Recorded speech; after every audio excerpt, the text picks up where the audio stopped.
You felt it this morning. A scratchy throat, maybe a headache. So you reached into your medicine cabinet, grabbed a pill, swallowed it with water, and moved on with your day. You didn't even think twice. But that pill, that one small white tablet, contained something your ancestors would have literally killed for. And the story of how humans survived sickness before that pill existed is stranger, darker, and more remarkable than anything they teach in school.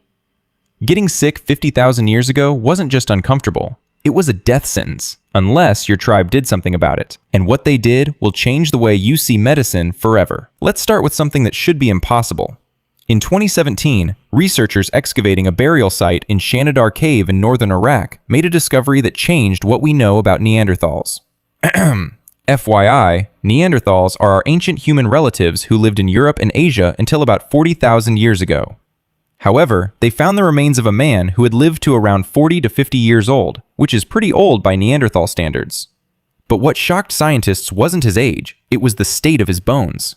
His right arm had been amputated. He was partially blind. He had severe arthritis throughout his spine and joints. He could not have hunted. He could not have gathered food. By every measure of survival, he should have died decades before he did. His tribe fed him, cared for him, protected him, for years. People caring for each other is the oldest evidence of healthcare on Earth. Caring for the sick didn't start with hospitals. It started around a fire 60,000 years ago. But care wasn't the only weapon they had.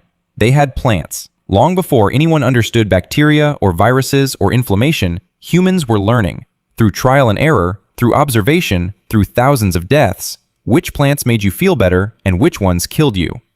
The evidence is written in the archaeological record. Ötzi the Iceman, the 5,300-year-old mummy found frozen in the Alps, was carrying a medical kit when he died. Inside it were 2 pieces of birch polypore mushroom strung on a leather cord. For years, scientists didn't understand why. Then they analyzed the mushrooms. Birch polypore contains compounds with antibiotic and anti-inflammatory properties. Ötzi also had intestinal parasites, and the mushroom he carried has been shown in modern studies to have anti-parasitic effects. He wasn't carrying them as decoration, he was treating himself. But Ötzi is only 5,300 years old. The relationship between humans and medicinal plants goes back much, much further. Archaeologists studying Neanderthal ancient dental plaque found traces of plants with no nutritional value at a site called El Cedrón in Spain. Among them, yarrow and groundsel, both of which have documented medicinal properties. The Neanderthals weren't eating them for calories. They were eating them because they worked. This was at least 50,000 years ago. And willow bark.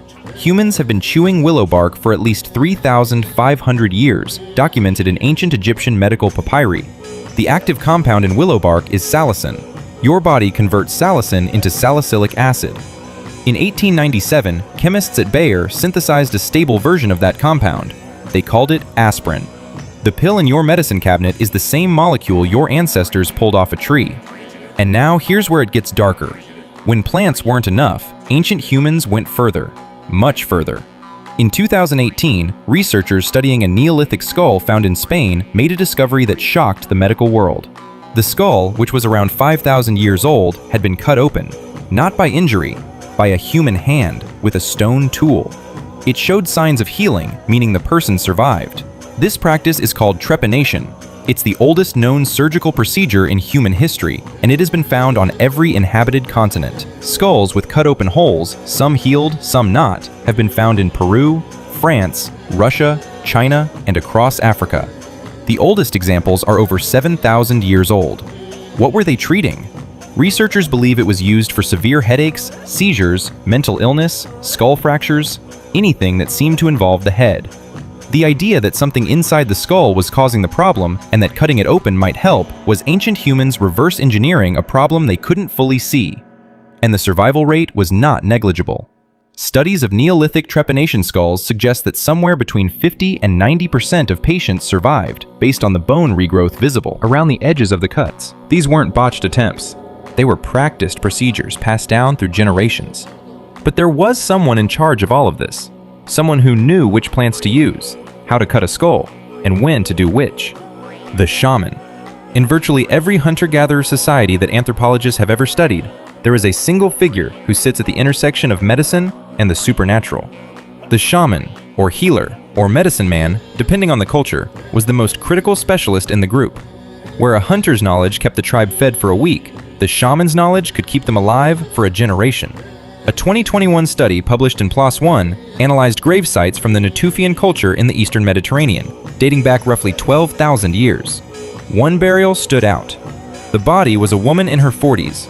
Buried with her were the remains of over 50 tortoise shells, parts of an eagle, a leopard, a wild boar, a cow, and the foot of a human being. The researchers concluded she was almost certainly a shaman. The most carefully buried person at the site was the healer. These people weren't just mixing herbs. They were the memory of their community.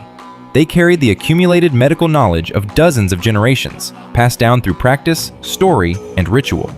Lose the shaman, and the tribe lost its entire medical library in a single death.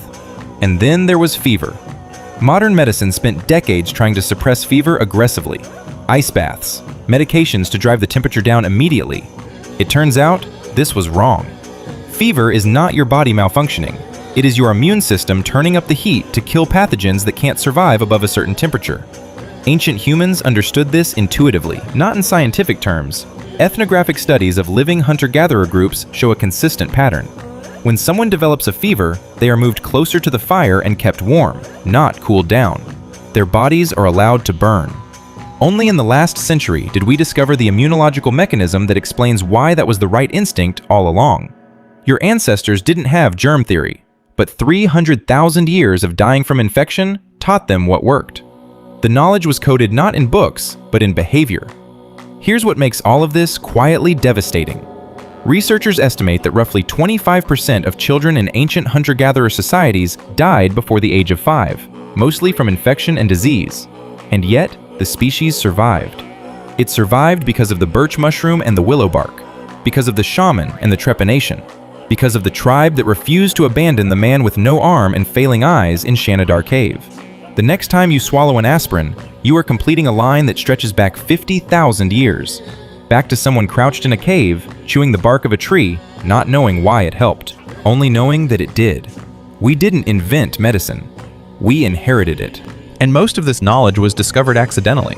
No laboratories, no clinical trials, no understanding of bacteria or viruses. Just human beings trapped in a brutal cycle. Someone gets sick. Someone tries something. Most of the time it fails, but occasionally it doesn't. And when it worked, the information survived longer than the person who discovered it. That's what medicine originally was. Not science. Memory. Even now, humanity is constantly testing, observing, adjusting, and passing knowledge forward. The difference is that today, the experiments are hidden behind white walls and scientific language. But underneath it, it's still the same species trying to survive long enough to understand itself.